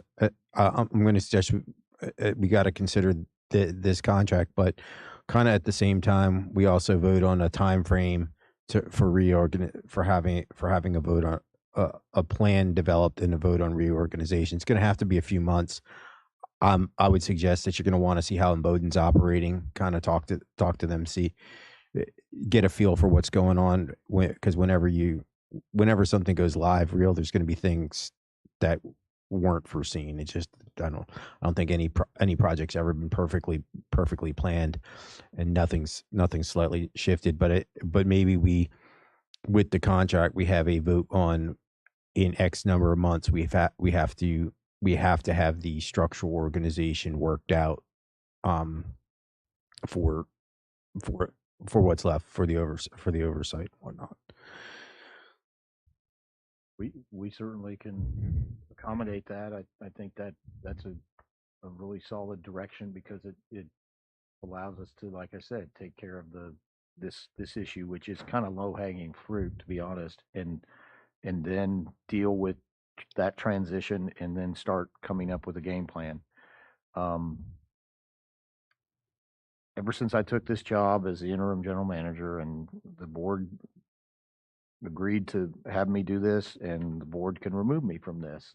I'm not, you didn't sign some blood contract for life. I mean, so what I'm saying is that I maintain, and I've always maintained, that the idea of selling the system to a private entity was the most ludicrous and I would dare say irresponsible, because it completely loses the ability to control your growth as a community, because you have a water and a sewer system. That's what developers want. They want to tie into this system, but the service authority is just not capable at this point to do that. But we are getting in that direction. And I've always maintained this is already a county operation, and in the sense that the HR function is handled by the county HR. The finance function is handled by county finance, and they work in cooperation with Miss Norris Barker and the crews. But that has always been the case. And it's kind of like we have our toes in the water a little bit, but why don't we just plunge in all the way? And that's where I've always maintained this was this, let's save this authority and let's make this authority what other counties have in terms of either it's a utility or it's a authority, but let's pump everything we can to make this group the best group that they are. And these, you have an incredible amount of dedication at the employee level. They are, I mean, middle of the nights type of stuff in freezing temperatures, you know, taking Christmas Day and responding to things, dealing with, I mean, I think Mr. Goldman dealt with a water leak. I don't think it was New Year's Eve, wasn't it? New Year's Day. So, I mean, these are people that give their time. They're committed to this. They want to see this organization succeed, and so do I. And I think that you all have a tremendous amount of respect for those people, and you have demonstrated that. And I understand the differences of opinion and where we are as a board, or where you guys are as a board. But I do think that we've got to keep this system, and this is the first step to address that. And then I think that we can definitely provide a game plan for you that you can debate and decide on how you want to run this organization. So, but I will, something that Ms. Cleveland also mentioned is, so Mr. Laux with Davenport is preparing. We're going to get you something. It probably is going to be in February. We thought if the audit got done, obviously, then the audit was going to be done in December. We were going to have them come in January and kind of plug in all those big capital items that are going on. Surface water acquisition, which is in the future, a water treatment plant in the future. We're going to download all that into their model. They're going to be able to come back and they're going to be able to tell you when, you know, what the opportunities for restructuring debt is going to be, what the opportunities of, you know, rates. I will say this, that, and we all know this, that under your current plan, year 4 of the 5-year plan, you only increased rates 4%. So there wasn't any non-transparency about the rates. I mean, everybody understood that the rates were going to go up 4%. And that's part of your plan that was adopted in 2019. So we'll, unless somebody tells us otherwise, we'll plan to do year 5 and deal with that. Yeah, okay, so it's, yeah, so I mean, there is already built-in numbers that, but when we sit down, we obviously will have a very transparent process, because I mean, I don't know whether the lack of transparency is. These contracts, the proposals, we don't want to obviously have discussions about every little particular item in the public at this point, because it's a contract that's under consideration, and I think that would ruin your ability to negotiate and your ability to get the best terms if this was being discussed in open. Yeah, of course. But the thing is, with the fees, when it was done in 2019 or whenever it was done, obviously I'm not a financial advisor, but you can look at the financials and know that it's not a 5-year plan. It's going to be a continuous thing. And furthermore, it's likely going to be higher rates, higher percentages going forward. And so I just say that I think it's good that Davenport looks at where we are right now, which is clearly not where we would have wanted to be in 2019, and be transparent and maybe just give generalities, which I did say at the budget as well. But I know that now our backs are against the wall, frankly. But I did say that's at the budget as well, that we have Davenport look at these different options and how they affect our ratepayers. I mean, that's a lot of work, and it probably can't be done at this moment because we're now in a situation where our back's against the wall. We have to make a decision. But at the end of the day, generalities, I don't know if he can put something together and say, you know, here's what your rates are going to be. I mean, and can our clients afford it? I mean, maybe they can't. And then what do we do? That's possible too. I don't know how the clients, how many have not been able to pay their bills. I'm sure that we have that information, but given that they're going to go up, how much is that percentage going to go up? Are they going to be able to afford water?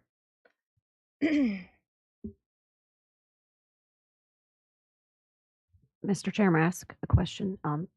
Following up on Ms. Bender's comments, excuse me. So obviously without naming any specific positions or employee names, realistically, how many people are we talking about would not potentially be acquired by Bowdoin as operators that would need to be reassigned elsewhere?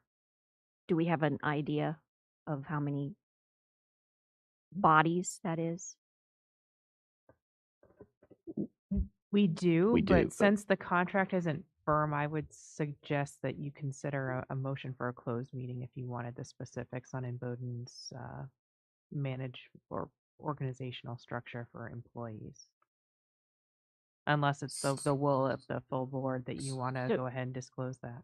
So I would just ask then, would it be consensus of the board that we would, going forward as suggested, do everything we could to try to make sure that anyone who is not acquired would be able to somehow continue employment with the county, on the county side? I mean, I don't think any of us wants people to lose their jobs over this. I would piggyback on Ms. Kupka's, and that if anybody that's really invested in the retirement system would be allowed to come over to the county side. Because I don't want them to lose all that retirement, especially if, say, somebody's 5 years from retirement. So I don't know if how it typically is in the government, but I know that in any of the jobs that I've ever been in, when this happens, they have to interview for the jobs. So I don't, and again, I just probably would need more information, because is it us saying, oh, absolutely, you're going to have a job, or is it saying, absolutely, we're going to consider you first for these jobs? But if they don't qualify for these jobs, then how are they going to get those jobs, right? Mr. Chair, may I add to that? So the county can open position when they advertise positions, they can limit the opening to current employees only. They can do that. So that's totally something that could be done if we needed to do it, to make sure that current employees got first consideration. And it would seem to me that these folks would probably still be doing similar work, would have a similar job description. So probably they would be qualified to do the work. I'm not saying let's take someone who, say, provides support in the office, and let's tell them to go put in to be the grant writer or something if they're not qualified to do that. My thinking is that when we come up with whatever this is going to look like, their job description would probably be, and their responsibilities would probably be similar. It just wouldn't be under the same org chart as it is right now. Yeah, and I would agree that we agree to do that. I've talked with Mr. Miller in generalities about that, and from the basics of the people, I would think would need to be transferred over. There's spots that can be put that would be comparable already in the county structure. So I think that the only question I guess would be is if somebody's got 30 years in and they've only been a wastewater operator. But I think that's something we can look at. I'm less familiar with all the positions that are in the county, but most of what we had looked at, there's pretty much a direct correlation to somebody already in the county, having a similar function in certain places could be expanded. But yes, that is something that we are very much aware of, and we're trying to figure that out. I know, as I think I said earlier, that both firms that have proposed indicated that they were going to do everything they could to absorb all of the wastewater side and the water side. And then where there might be somebody that didn't get retained, then there's opportunities that perhaps would exist in the maintenance side. Because I will tell you this, that's one of the big problems in that the group does the best they can with the resources that they have. They do a fabulous job. But the idea is that at certain times of the every couple of months, you're pulling people out of maintenance to go and read meters. Now we're going to change some of that, but that's just the way it's always worked. And it's, so our focus, and I think I pushed that at the budget, was let's beef up John Eisenweiss's abilities with staff. And so that there could be you would have almost a sewer maintenance folks, and then you'd have the water maintenance folks, and you could divide it. But right now they're not dividing. They're just wherever the need is the greatest, they're going to go there. But then unfortunately they get pulled to do meter reading because that's unfortunately the resources that the service authority has. And so it line locates, those kind of things, that pulls people out of things. And so we do have an opportunity, if you do this, to absorb employees, but also open up other opportunities for some employees that maybe don't go with Imboden or choose not to. They'll give a chance. We definitely will do our best to make that happen. Like I said, I've talked to Mr. Metzler, our HR director, and Miss Hahn about, how can we make this work, and they're all on board about this. So we will definitely make a plan to make it work.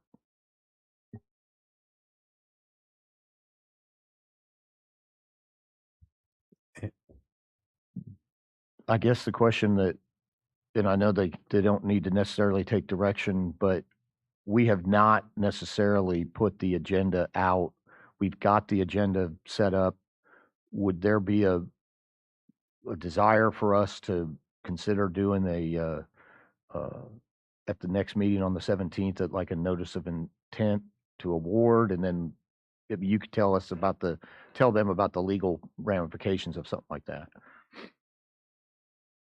So in the procurement world, there's kind of two major decisions. If you are looking to award a contract, you can award the contract, or you can give a notice of intent to award. That starts the clock running if anybody's going to protest the bid, which we don't anticipate, but it could happen. We've already mentioned this contract is one where it can't be implemented immediately. So I believe the staff recommendation would be that if the board is going to consider the contract, the action would be a notice of intent to award with a slightly delayed effective date to be negotiated, probably 30 days or so. But that would probably be the action item to be considered at the next meeting. And then just because there were a couple comments about possibly reorganizing the structure of the general manager, the position of general manager is in the bylaws. That can be changed. Just the wording of the bylaws would have to be noticed prior to a meeting. So that would just be the step that's required. And you all would have to give some thought to who you would want to manage your day-to-day operations. If not a general manager, is it just a job description, title description change, or is it, is contract management going to come directly to the board? So that's just food for thought on paths forward. Ms. Lackey, could that be part of, the framework, the plan that comes up in 60 days? It could be. I mean, one action you all could consider would be possibly formulating a committee to draft proposed bylaws changes or organizational changes, and then bring that forward, within 60 days or 2 months, however you want to structure kind of your timeline and your deadline. That makes sense. I just have one other question on the contract. So if Imboden came in the next meeting, is there any gray point of asking him some questions? Because I had written a couple of questions down about, it's just little nitpicky things, but is that something we have to send to you? No, that wouldn't necessarily need to go through me. I think they were prepared to even make a presentation in December. So I think they're willing and able, if there's questions you all want to pose to them before you take up the issue of the contract. So we could at the next board meeting do that. Okay, thank you. And I guess the one question on the notice of intent, right? If we issue a notice of intent, does that, I think there's still a few items we want to, clear up on the negotiations and the contract. If the notice of intent, does that kill off any of the tweaks on the contract, or can you finish the tweaks tweaks in the contract between notice of intent and actual award. Now, you could do a notice of intent on some of the essential terms with final drafting of provisions or sorting out certain provisions. I would say we I would say we probably need language if we're going to vote on something that basically defines that wiggle room that we'd be voting on a notice of intent to award with with the understanding or whatever, however we ever legally word it, that certain terms and whatnot in the contract are still under review and final negotiation prior to final award. Yeah, and to some extent that can be just as simple as, award the contract subject to approval of the county attorney, and you all can direct me, what provisions you'd like to see refined or changed. Yeah. Anybody got other comments, questions, concerns on this matter? So are you looking for, do we have to have a motion of a notice of intent at the next meeting? Yeah, so it'd be at the next meeting, but I think we're going to have to adjust the agenda from what we had talked about, where we're going to have a notice of intent to award. Plus, we're going to have to add kind of a motion for the time frame for after award develop getting the structure lined up and voted on, because it'll become clear once if Bowdoin takes over, it'll become clear who needs to go where, so we'll have to have a vote on the kind of the structure, and maybe forming a committee to look at the I guess the bylaws, because they may need to propose adjustments to the bylaws in conjunction with that with the reorganization. Right. So that would be two motions. My only other question, having read the charter numerous times, is a question, because it would kind of restructure the board too, because it would become like a different, I was envisioning just monthly meetings, because you wouldn't really need, every 2 weeks. But one clarification I'd like from Ms. Lackey is I know in the original charter it says the Board of Supervisors are on the Service Authority Board, but does it have to be one, or could it be all citizens? I guess would be my question. I think we could make a change to the bylaws or even the charter, couldn't you? If it's in the articles, that's a little bit more cumbersome. It was in the original charter because it mentioned the Board of Supervisors. I can confirm that and get Okay. Thank you. Mr. Chairman, I just have one more question. Do we have to have a public hearing on this?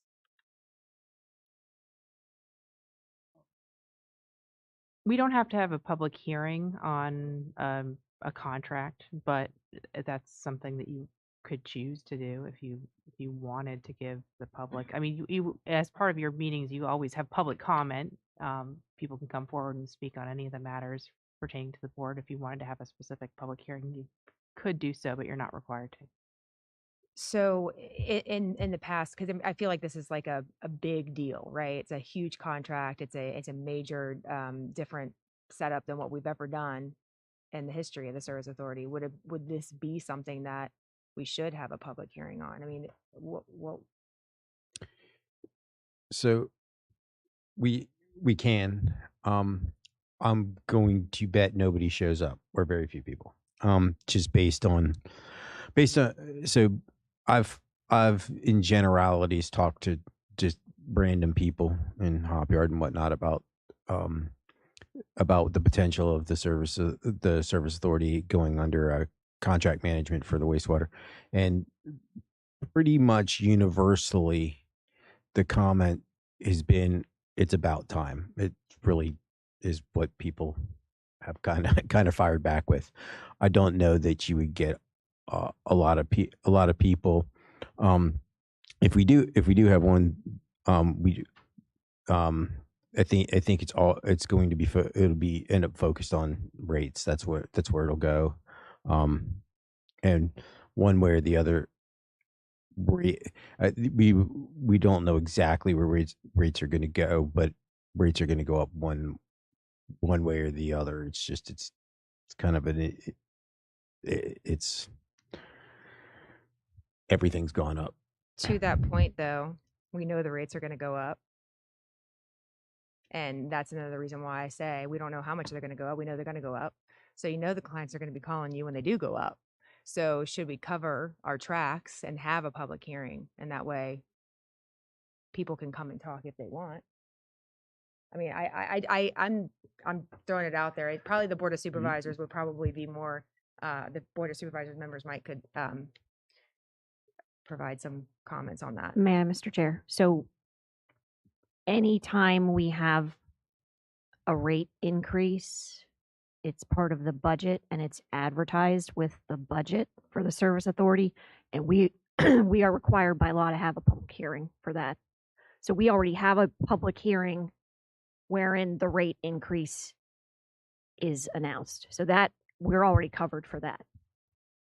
Yeah, there's no immediate rate increase right this second. So we're still in the middle of a fiscal year right now. So what we're doing is finishing out the fiscal year under the contract. If we chosen Bowdoin, they'd be in this fiscal year. What the rate change would be whether it's 3% in 1st of July or it's higher. And Mr. Miller will tell you DEQ's opinion of what it should be. Right.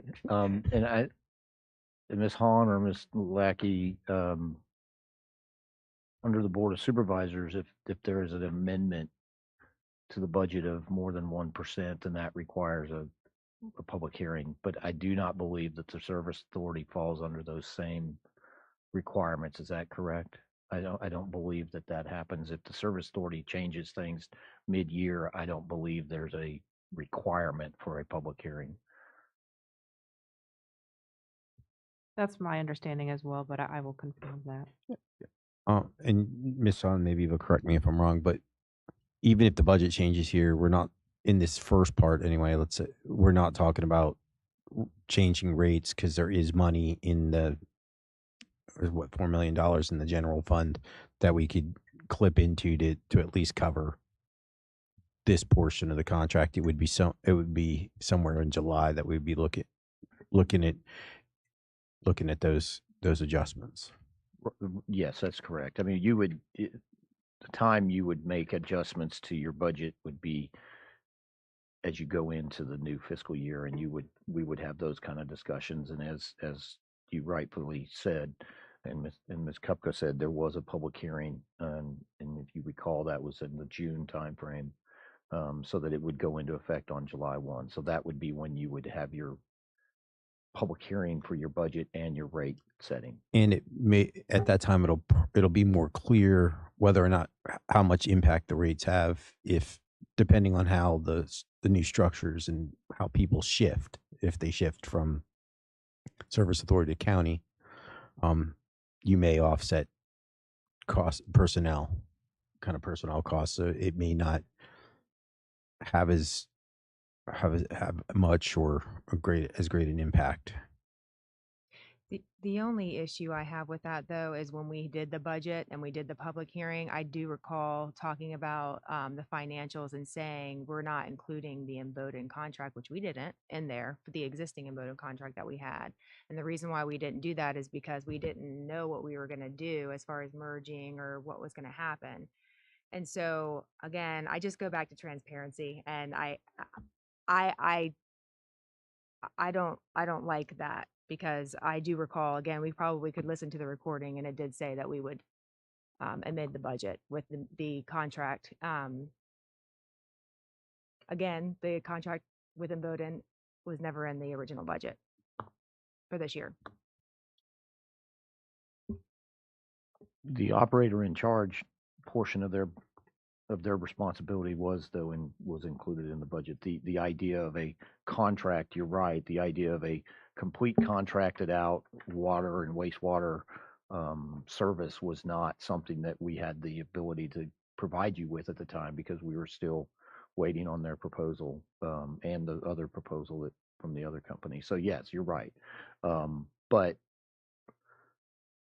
even still, and again, I'm new to the county. I don't know that if you came back and amended your budget tomorrow or on January 17th, that you have to have a public hearing to amend your budget. I'm not resisting a public hearing. I would agree with Mr. Parker. I think it's going to basically be something that's going to go into about rates. It's not going to go into the service of the wastewater employees or the service of the water employees. It's going to go into rates, and it's going to basically have, and you're not going to know what your rates are going to be if they have to deviate from the 3% that's already plugged in. That would be my answer to them would be, well, our rates are going to be 3%. It was approved in 2019 because we just don't know yet. And I think you wouldn't know that until you start putting your budget together and start dealing with all these transitions that you're doing and things like that. But I don't know, to amend the service authority budget mid-year, that requires a public hearing. That is not a requirement, I don't believe. So typically, if the Board of Supervisors were to amend their budget more than 1%, they would have to have, if it moved, they would have to have an amendment if it was more than 1%, but we don't. That's in the Code of Virginia, yes. So why wouldn't we follow those same rules? It's just the nature of what a service authority is versus a county government and versus like a special district or a community. There's different statutory languages that exist that apply, and so this county chose to go and create a service authority at a particular time because of, I think, the most important reason they chose to create a service authority was the issues of the debt and how that was going to play out in terms of the amount of services that were going to be taken on by the county. The county didn't want it to affect necessarily their debt limits that exist. And so that's why a service authority, which is a tax, not a taxing, but it can issue debt and things like that, obviously. That was why it was set up like that. So and I think you'd probably have to ask Ms. Lackey to give you kind of the differences of a service authority versus a county government and why service authority can do certain things that a county government can't and vice versa. So there's probably one really obvious answer to the question, right?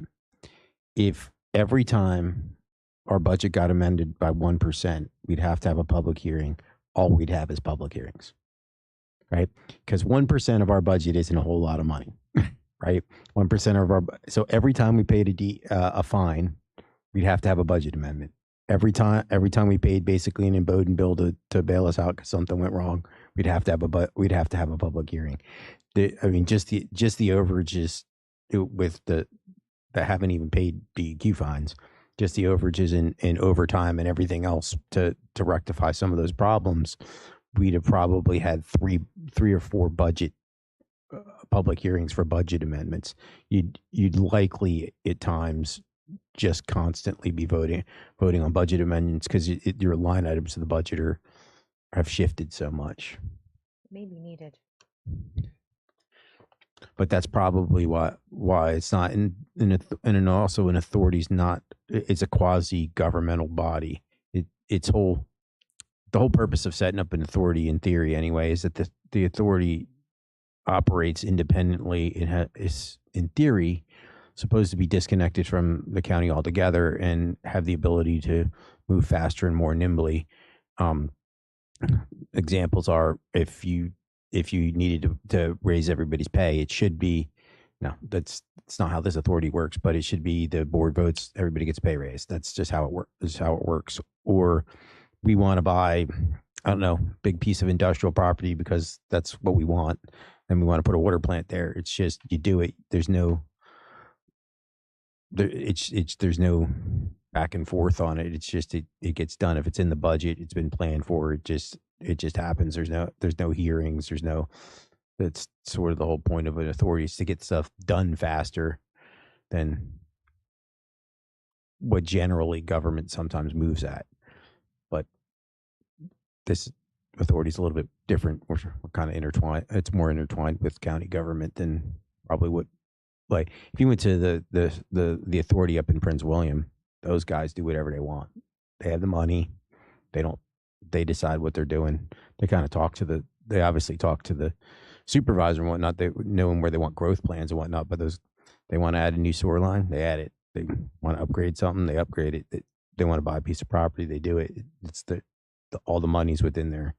It's they're the authority to do it.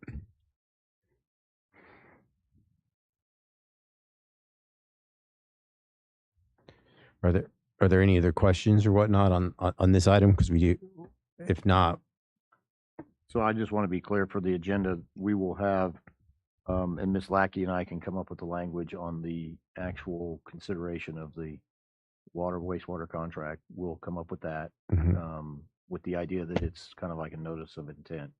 Then the second item that's coming out of this that will be added will be the formation of a subcommittee or a committee to study the organizational The components. organizational structure, and for this, and also also Who's left? and yeah, the, who's left? The reorganize and the bylaw. Oh, the bylaws. and the Yeah. bylaws, because you're going to have to with the new structure, you're going to have to change the kind of the by like Ms. Lackey said. You might not want to say general manager anymore.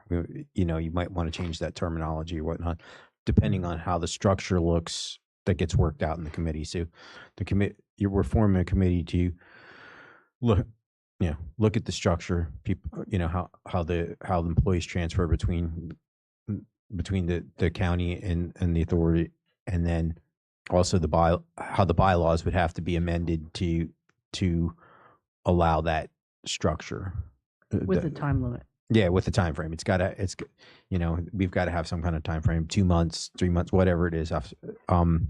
We just have to have a time frame associated with it. So that's the kind of the two Okay, add-ons. that's all. I just wanted that clarification. Thank you.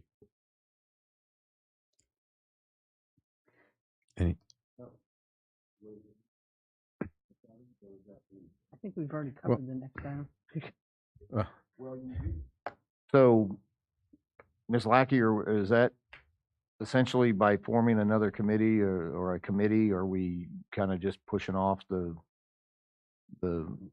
rules of procedure? Is really, it should not say bylaws. That is a misnomer on my Right. part. I was about to It say should say rules of procedure. item 4 should really say rules of procedure, not This is what you guys bylaws. held over at your Right. organizational.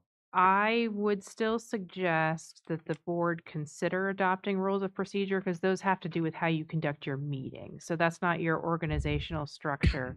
You could still have, come back in 60 days on your bylaws and look at your organizational structure.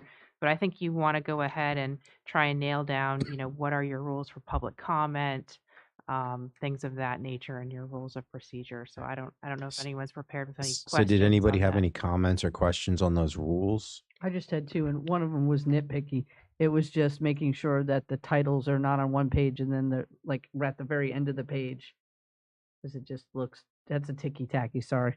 And then the only other one is I saw some of it, and I know it makes sense because you were drafting them. It's for the county attorney, it says her, and should just say there.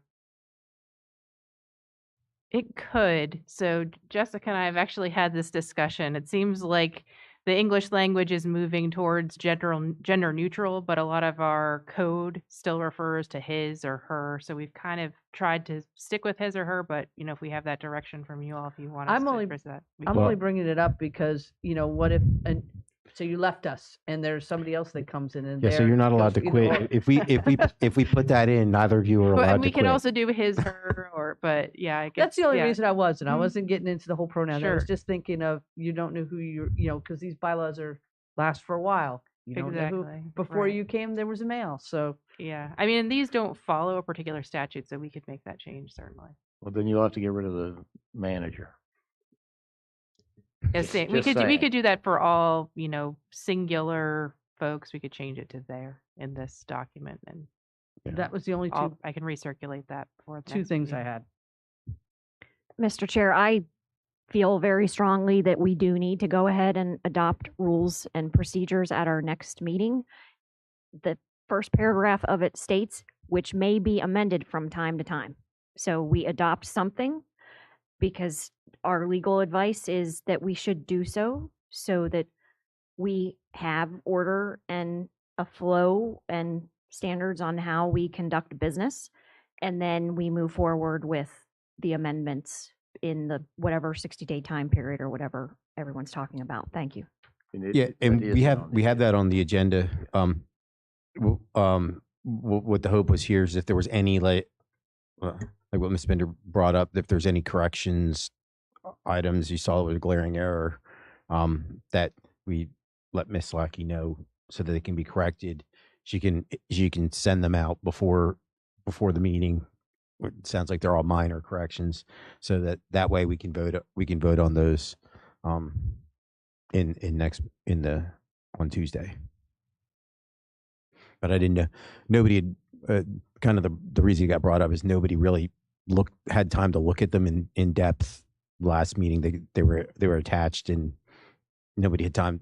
Everybody was worried about the kind of the Bowden contract and didn't really look at the rules and procedures. So wanted to give everybody time to comment and get a thorough review before we put them in. But I think there's only minor edits, so it shouldn't be an issue to vote on them.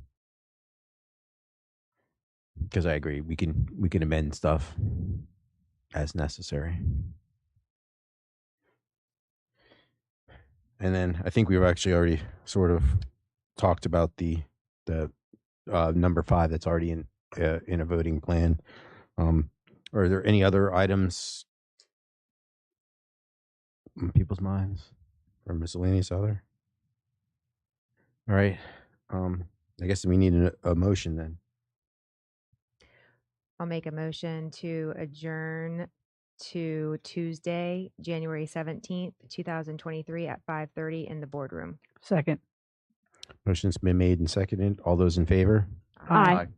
Chair votes aye. Motion carries. We are adjourned to January 17th, 2023 at 5:30 p.m. in the boardroom.